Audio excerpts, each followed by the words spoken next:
there's a tremendous amount of psychological warfare that they've been deploying, which has creeped its way into the White House. It's a powerful medium, and social media is moving all those pieces, and it's turning the world against Israel's ability to defend itself. Israel continued today to bombard Gaza from the air and press forward with its ground assault. Also today, the Israelis announced they killed a prominent financier of Hamas in an airstrike. The Hamas-controlled health authority in Gaza claims that the death toll there is nearing 20,000. This comes as Israel is under increasing pressure from the U.S. and the United Nations to ease their ferocious bombardment of Gaza in favor of a more surgical approach to eradicating Hamas. We're joined now by Aaron Cohen, an Israeli special operations veteran. Aaron, thanks for joining us once again here on Centerpoint. Good to see you, Joe. Good to see you. Well, Aaron, as you just heard, that Israel is being urged to be more surgical. Can they keep their objectives in eradicating Hamas if the bombardment eases? Well, it's sure. It's just going to take longer.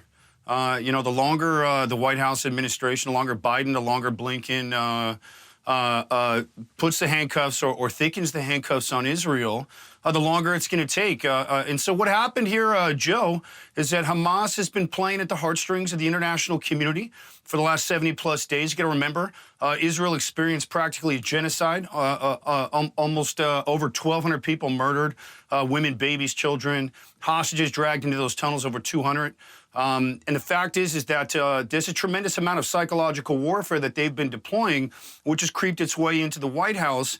It's a powerful medium, and social media is moving all those pieces, and it's turning the world against Israel's ability to defend itself. So Israel can still carry out its objective, and it will.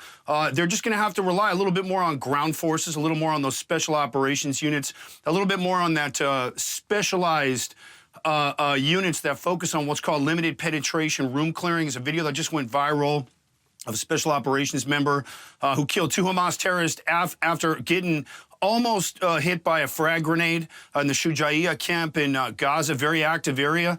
So Israel will handle business. They'll continue doing what they're doing. But what the White House doesn't want is they don't want the images. They don't want the visual, because it creates a lot of pressure. You know, people are out there calling Joe Genocide Joe now. So, you know, I get where the White House is coming from. It's a tough situation, and I understand Bibi very well also. That's a tough situation. But the fact is, Israel's got to conduct operations, and Israel's taking the gloves off.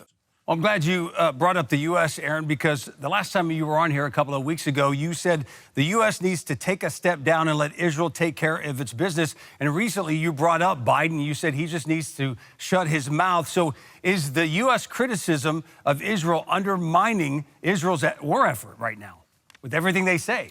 Yeah, Joe, yes, Joe, it is. The criticism that the U.S. is putting on Israel. So basically, the Biden White House wants to have its cake and eat it too. Listen, there is no time frame when it comes to counterterrorism operations, Joe. I've been around the business a long time, over 25 years in the counterterrorism space, in the intelligence space, in the direct action space. And I'll tell you, the slogan of Hamas, Joe, in Arabic is Khat al-Mut, which means to the death, on that little green bandana.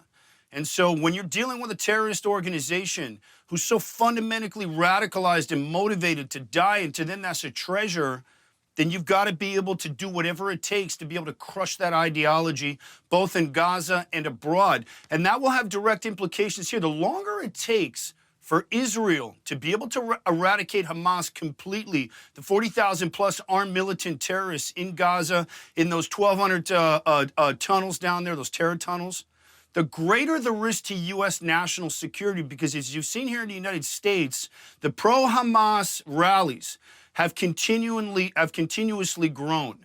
And it's just a question of time until Islamists and jihadists start to take advantage of those protests, and we start to see some terror here. And it can be very simple.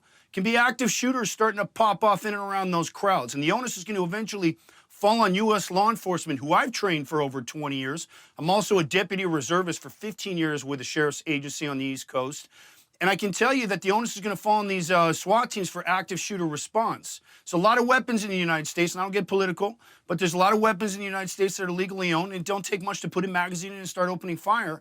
And so the longer Biden keeps the cuffs and thickens those handcuffs on Israel's ability to conduct aggressive operations, and Joe, aggression is a tactic.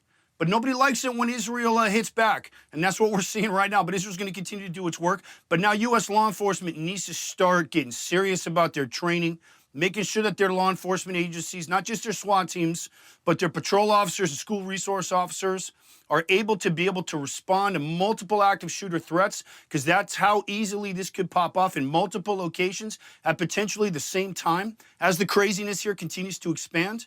And they need to be able to function under the highest degrees of stress. So that response training needs to be behavioral based. Also, the off-duty law enforcement element's a big piece. In Israel, every off-duty officer acts as a force multiplier. These caps right here, which fold up and go in your pocket, these get worn by off-duty officers to avoid fratricide. It's the ugliest thing you've ever seen, but they go on the head, and they're used specifically to be able to act as force multipliers to avoid accidental blue-on-blue fire in the event that a plainclothes or off-duty officer responds to an active threat. So Israel, the U.S. has got to start looking at their active shooter response capabilities in the counterterrorism optic right now, and that's a big piece for me. So everybody all the U.S. law enforcement needs to start getting down with this right now, because, again, the threat is growing. Even though it's existential, it's going to continue to grow, and I think it's going to be as simple as active shooters starting to pop off, and that's going to fall on U.S. law enforcement. So Joe needs to let Israel do its thing right now. If they don't, it's going to get more dangerous here in the United States, and that's where I come out.